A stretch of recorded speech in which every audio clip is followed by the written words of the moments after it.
کے بعد یہ کہتے ہیں میں کچھ نہیں کر سکتی, I can not do any thing, مجھ سے کچھ نہیں ہو سکتا. تو یہ بتائیے کیا ہے؟ انا کدھر ہے؟ کم ہے, انڈر کانفیڈنس ہے. اب یہ سوچنے کی ضرورت ہے یہ چیز درست نہیں, ایسے نہیں ہونا چاہیے, اس کو درست کرنا ہے. اچھا, کچھ لوگوں کا طریقہ ہوتا ہے بات کرتے ہیں تو کہتے ہیں میں نے پہلے ہی کہا تھا, مجھے تو پہلے ہی معلوم تھا, آئی ٹولڈ یو سو, یہ تو ہونے ہی والا تھا. یہ کیا طریقہ ہے؟ یہ کیا بتا رہے؟ انا مقام سے بڑھ گئی ہے. بعض دفعہ کچھ لوگ کہتے ہیں مجھے کوئی نہیں سمجھ پایا, نو بڈی انڈرسٹینڈز می, کوئی نہ سمجھ پایا, پتہ ہی نہ چلا کہ میں کس قابل ہوں, میری ویلیو, میری وقت کوئی جان ہی نہ سکا کہ میں کس قابل ہوں. یہ کیا ہوا کہ انا مقام سے ہٹ گئی ہے. پھر بعض دفعہ کہتے ہیں میں بہت گناہ گار ہوں, میں بہت گناہ گار ہوں, میری تو بخشش ہی نہیں ہوگی, اللہ تو مجھ کو بخشے گا ہی نہیں. یہ کیا ہوا؟ انا گھٹ گئی ہے نا, جگہ سے نیچے ہو گئی. پھر اپنے بارے میں انسان یہ ضرور ایویلیویٹ کرے اور اپنے آپ کو خود جواب دے ایک سوال کا, اور وہ سوال یہ ہے کہ کیا میں تنقید برداشت کر سکتا ہوں, کر سکتی ہوں. دیکھیے, تنقید پسند کرنا اس کا تو کوئی سوال ہی نہیں, تنقید کو پسند کوئی نہیں کرتا, تنقید تو بس برداشت کی جاتی ہے. یہ ضرور ہم اس پر غور کریں کہ کیا میں تنقید برداشت کر سکتی ہوں. ایک دم ریئیکٹ تو نہیں کرتی, ایک دم ناراض تو نہیں ہوتی, دوسرے پر حملہ تو نہیں کر دیتی جب کوئی مجھ پہ تنقید کرے. اور پھر کیا میں تنقید پر غور کرتی ہوں؟ Do I take criticism seriously? مجھ میں کوئی عیب نکالے, کوئی میری برائی پوائنٹ آؤٹ کرے, کیا میں اس کے بارے میں سنجیدگی سے سوچتی ہوں؟ اگر سوچتی ہوں تو الحمدللہ انا صحیح مقام پر ہے. تنقید برداشت کر سکتے ہیں تو بھی انا صحیح مقام پر ہے. پھر کوئی کام کرتے ہوئے کیا میں اکثر یہ سوچتی ہوں کہ لوگ کیا کہیں گے؟ کیا یہ اکثر خیال آتا ہے کوئی کام کرتے ہوئے لوگ کیا کہیں گے؟ تو پھر سوچیں یہ کیا ہوا؟ یہ انا مقام سے گر گئی ہے. پھر بعض دفعہ کچھ لوگ کہتے ہیں کہ ہم بڑے سینسیٹیو ہیں, میں بہت جلدی برا مان جاتی ہوں. یہ کیا ہوا؟ کوئی اگر یہ کہتا ہے یا کوئی ایسا ہے کہ جو بہت جلدی برا مانتا ہے, یہ بھی ایگو ایشو ہے, انا بڑھ گئی ہے, مقام سے بہت آگے چلی گئی ہے. اگر یہ فارم فل کر کے یا کچھ اور چیزیں آپ کے ذہن میں آئیں تو وہ بھی آپ لکھ لیجئے. اور اگر آپ کو یہ احساس ہوتا ہے کہ انا گھٹی ہوئی ہے تو گھٹی ہوئی انا احساس کمتری, عدم اعتمادی کا باعث بنتی ہے. اس کا علاج بھی ہونا چاہیے. علاج اس کا یقیناً اور بھی کچھ چیزیں ہوں گی, لیکن چند چیزیں جو ذہن میں آئی ہیں وہ یہ ہیں کہ جس کو لگے کہ مجھ میں کانفیڈنس نہیں ہے, اعتماد نہیں ہے, سیلف لوتھنگ ہے, میں اپنی ذات سے نفرت کرتی ہوں, تو کیا کرے؟ اپنے آپ کو اللہ کی نظروں سے دیکھے, اللہ کی نظر سے اپنے آپ کو دیکھے. یاد دلائے اپنے آپ کو کہ اللہ نے مجھ کو خاص طور پہ اپنے دونوں ہاتھوں سے بنایا ہے, اللہ نے میری صورت بنائی ہے, اللہ نے, اور اللہ مجھ سے بہت محبت کرتا ہے. آئینہ دیکھ کر انسان کہے کہ مجھے اللہ نے بنایا ہے, یہ میری صورت اللہ نے بنائی ہے. اپنے اندر عیب نہ تلاش کرے, یہ نہ کہے کہ میں اتنی بد شکل ہوں, میری آنکھیں تو اتنی چھوٹی ہیں, میرا رنگ تو اتنا کالا ہے, میرا تو قد ایسا ہے, میں تو ہوں ہی بے وقوف, میں تو ہوں ہی پاگل. ایسی باتیں نہیں کرنی چاہیے. یہ منفی جملے, نیگیٹو جملے زندگی سے نکال دے انسان, اور اپنی زندگی میں مثبت جملے, پازیٹو جملے استعمال کرے, اور اللہ سے مدد مانگے, اللہ سے مدد مانگے, اللہ سے دعا کرے کہ اللہ مجھ کو اس بیماری سے نجات دلا دے. اب اگر انا بڑھی ہوئی ہے, حد سے بڑھ گئی ہے, اب یہ احساس برتری کا باعث ہوتی ہے. اگر یہ پہچان ہو گئی ہے کہ میرے اندر انا زیادہ ہے, میری انا حد سے بڑھی ہوئی ہے, سب سے پہلے تو اللہ کا شکر ادا کرے انسان. 2 نفل شکرانے کے پڑھے، پہچان تو لیا ہے، ابھی ہلاک نہیں کیا انا نے، پہچان ہو گئی ہے، تو انسان اللہ کا شکر ادا کرے کہ اللہ میں نے اپنے آپ کو پہچان لیا، اللہ سے دعا مانگے، اللہ سے معافی مانگے۔ یہ سپیریورٹی کمپلیکس جو ہو رہا ہے، اوور کانفیڈنس، یہ بڑی قاتل چیز ہے، تباہ کن چیز ہے۔ اللہ سے مدد مانگے کہ اللہ تو میری مدد فرما، اس کو قابو کر دے، اور عملی طور پہ اپنی زندگی میں، اپنی گفتگو میں لفظ میں کا استعمال کم کر دے۔ میں نے یہ کیا، میں یوں کرتی ہوں، میں ایسی ہوں، میں یہ سوچتی ہوں، میرا یہ خیال ہے، میں نے یہ کہا تھا، میں نے یہ کیا تھا، میں ایسی ہوں، یہ میں کا استعمال کم سے کم کر دے۔ تو اب بتائیں، انا کو پہچانا جا سکتا ہے؟ تدبر سے انشاءاللہ پہچانا جا سکتا ہے۔ اللہ سے آپ دعا کریں گی، اللہ آپ کی مدد فرمائے گا، آپ پہچان لیں گی انشاءاللہ تعالی۔ اللہ تعالیٰ سے دعا ہے کہ اللہم لا تزغ قلوبنا بعد اذ ہدیتنا وہب لنا من لدنک رحمہ انک انت الوہاب۔ اللہ تو ہمارے دلوں کو ٹیڑھا نہ کر اس کے بعد کہ تو نے ہمیں ہدایت دے دی ہے، اور تو خاص اپنے پاس سے ہم کو رحمت عطا فرما، تو بہت عطا فرمانے والا ہے۔ والآخر دعوانا ان الحمد للہ رب العالمین۔ سبحانک اللہم وبحمدک نشہد ان لا الہ الا انت نستغفرک ونتوب الیک۔ السلام علیکم ورحمۃ اللہ وبرکاتہ۔ نحمدہ ونصلی علی رسولہ الکریم، اما بعد فاعوذ باللہ من الشیطان الرجیم، بسم اللہ الرحمن الرحیم۔ بات یہاں تک پہنچی تھی کہ صحت مند انا کا اظہار انسان کے اعمال، انسان کے رویے میں ہوتا ہے، بیہیویئر میں، ایٹیٹیوڈ میں ہوتا ہے۔ خالق کے ساتھ بھی رویہ درست رہتا ہے اگر انا صحت مند ہو، اور مخلوق کے ساتھ بھی رویہ درست ہوتا ہے اگر انا صحیح مقام پر قائم ہو۔ ایک تو ہم نے بات کی تھی کہ انا کو حد سے گرانا یہ پسندیدہ نہیں ہے، اسی طرح انا کو حد سے بڑھانا یہ بھی انتہائی خطرناک ہے۔ مومن چونکہ اس کی انا صحیح مقام پر ہوتی ہے، اپنی انا کو، اپنے ایگو کو وہ درست مقام پہ رکھنے کی کوشش کرتا ہے، لہذا مومن با ادب ہوتا ہے، اس کا ایٹیٹیوڈ درست ہوتا ہے، اس میں ایٹیکیٹس ہوتے ہیں، مینرزم اس کا بہت اچھا ہوتا ہے۔ لیکن اگر یہ انا حد سے بڑھ جائے تو بے ادبی لازماً پیدا ہوگی، بے ادب اور بدتمیز ہو جائے گا انسان۔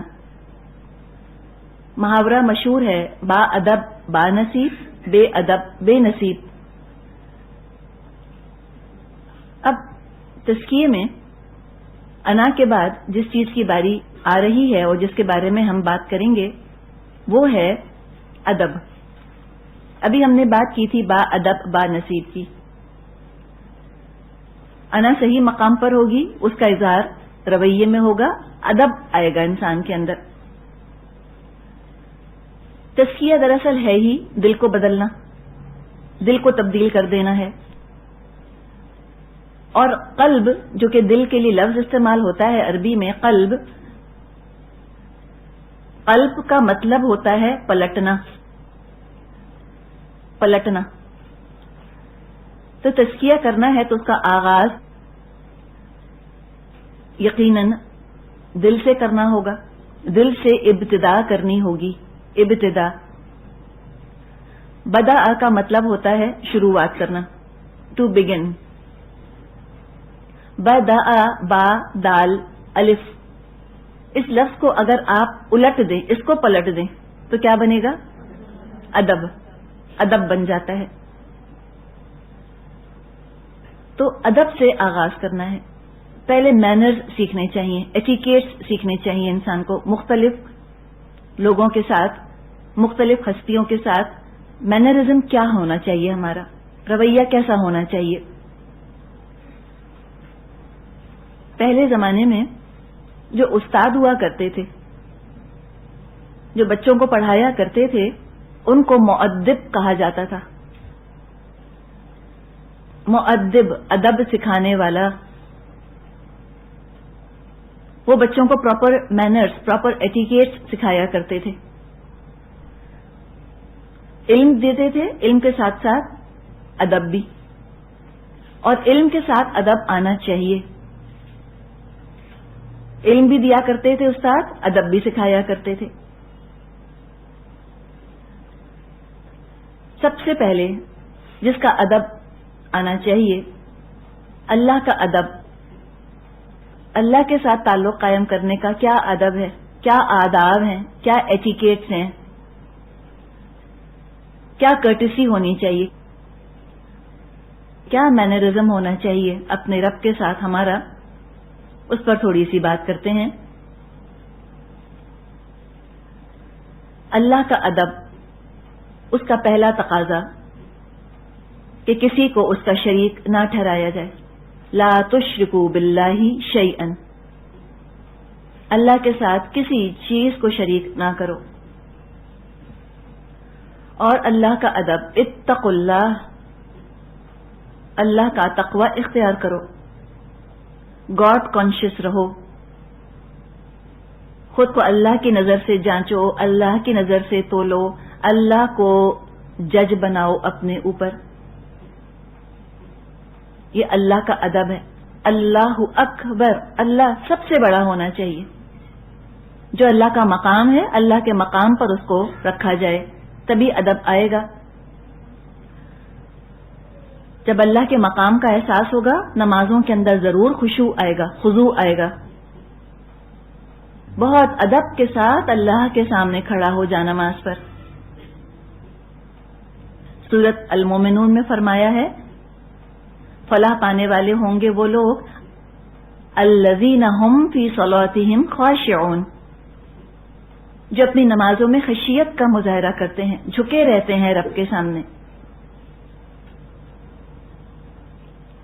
اللہ کا ادب، اللہ کے ساتھ معاملہ کرنے کے آداب میں یہ بات بھی شامل ہے کہ اللہ کی بہت تعریف کی جائے، اللہ کی تسبیح کی جائے، اس کا ذکر کیا جائے، اللہ کے بارے میں سوچا جائے، اس کی عظمت پر غور کیا جائے، اس کی خلاقی پر غور کیا جائے،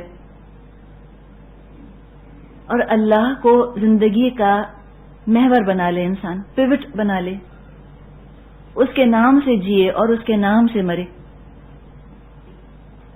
ان صلاتی و نسکی و محیای و مماتی للہ رب العالمین، بے شک میری نماز اور میری قربانی اور میرا جینا اور میرا مرنا سب اللہ رب العالمین کے لیے ہے. یہ ہے للہیت. کونو ربانیین قرآن میں آتا ہے، اللہ والے بنو. اللہ کے ساتھ تعلق ایسا ہونا چاہیے کہ اللہ بس حواسوں پر چھا جائے، اٹھتے بیٹھتے وہ یاد آئے اور اس سے محبت ہو. کہیں اللہ کا نام لکھا ہوا نظر آئے، اس کی بے ادبی نہ ہو. حتی الامکان کوشش کرنی چاہیے کہ اللہ کا نام کہیں لکھا ہوا ہو، اس کو اٹھا کر کہیں اوپر رکھ دیا جائے، یعنی کچرے میں، ردی میں وہ نہ جائے. اللہ کے نام کی جھوٹی قسمیں انسان نہ کھائے. جھوٹی قسم کھانا تو پھر بہت بڑی بات ہے. بہت زیادہ اللہ کے نام پر قسمیں کھانی ویسے بھی پسندیدہ نہیں، اور خاص طور پہ اللہ کے نام کو استعمال کرنا اور کسی اچھے کام سے باز رہنا، کسی اچھے کام کو چھوڑنے کی قسم کھا لینا اللہ کا نام لے کر، یہ اللہ کے نام کی بے ادبی ہے. اللہ تعالیٰ نے فرمایا ہے سورۃ البقرہ میں کہ وَلَا تَجْعَلُوا اللَّهَ عُرْضَةً لِأَيْمَانِكُمْ أَن تَبَرُّوا وَتَتَّقُوا وَتُصْلِحُوا بَيْنَ النَّاسِ،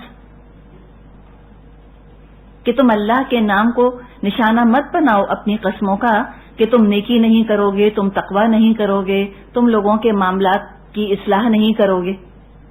ایسی قسمیں مت کھاؤ کہ قسم کھا لی کہ اللہ کی قسم میں زندگی بھر بہن سے بات نہیں کروں گی. نعوذ باللہ، یہ بے ادبی ہے اللہ کے نام کی، یہ نہیں کرنا چاہیے. اللہ کا نام اس طرح نہ لے انسان بات بے بات میں. جیسے کہ 10 کمانڈمنٹس میں بھی جو احکام عشرہ ہیں شریعت موسوی کے، اس میں بھی یہ بات آتی ہے کہ do not take the name of God in vain. لغ چیزوں کے لیے اللہ کا نام مت لیا کرو، گناہوں پہ اللہ کا نام مت لیا کرو. ادب سے اللہ کا نام لینا چاہیے، کانشیس ہو کر، شعور کے ساتھ. اور اللہ کے نام کا ادب یہ ہے کہ اللہ کے ناموں کو وسیلہ بنانا چاہیے دعاؤں کے لیے. اللہ تعالیٰ نے فرمایا ہے وَلِلَّهِ الْأَسْمَاءُ الْحُسْنَى فَادْعُوهُ بِهَا. تمام خوبصورت نام اللہ کے لیے ہیں، تو اللہ کو پکارو ان ناموں کے حوالے سے. اپنی طرف سے اللہ کا انسان کوئی نام ایجاد نہ کرے. اللہ نے اپنے آپ کو جن ناموں سے، جن صفات سے یاد فرمایا ہے، بس انہی ناموں کو، انہی صفات کو انسان استعمال کرے. نبی اکرم صلی اللہ علیہ وسلم کی دعا میں یہ الفاظ آتے ہیں کہ لا احصی ثناء علیک انت کما اثنیت علی نفسک، کہ اللہ میں تو تیری تعریف بھی نہیں کر سکتا، تو ایسا ہی ہے جیسا کہ تو نے خود اپنی تعریف فرمائی. ایسا نہ ہو ہم اپنی طرف سے کوئی قابل تعریف نام رکھ دیں اور وہ اللہ کی شایان شان نہ ہو. اس لیے کہ اللہ تو اکبر ہے نا، اللہ بہت بلند تعالی، بہت اعلیٰ ہے، بہت عرفہ ہے. اللہ منزہ ہے، اللہ مبرہ ہے، ہمارے تصورات سے بہت ماورا ہے. ہم اپنے معیار سے سوچتے ہیں، ہمارے معیار بہت چھوٹے چھوٹے ہیں. اللہ کی ذات، اللہ کی صفات تک ہمارے وہم و گمان کی بھی رسائی نہیں ہے. ہمارے امیجنیشن بھی نہیں پہنچ سکتا اللہ کے مقام تک. تو یہ بڑا خطرناک معاملہ ہے کہ انسان اپنے امیجنیشن سے کوئی چیز گھڑ لے، کوئی تصور قائم کر لے اللہ کے بارے میں. نہ کرے. اللہ کا ادب یہ ہے کہ جن ناموں سے اللہ نے خود کو یاد کیا انہی کو وسیلہ بنایا جائے. جب اللہ کی عظمت ہوگی دل میں تو اس کا اثر عمل میں نظر آئے گا، جسم پر بھی اس کا اثر ظاہر ہوگا، اور اس کے کلام کی عظمت کا یقیناً انسان کو احساس ہوگا. قرآن کا ادب اور اس مجلس کا ادب جہاں اللہ کا کلام پڑھا جا رہا ہو. اللہ تعالیٰ نے فرمایا ہے اذا قرئ القرآن فاستمعوا له وانصتوا لعلکم ترحمون.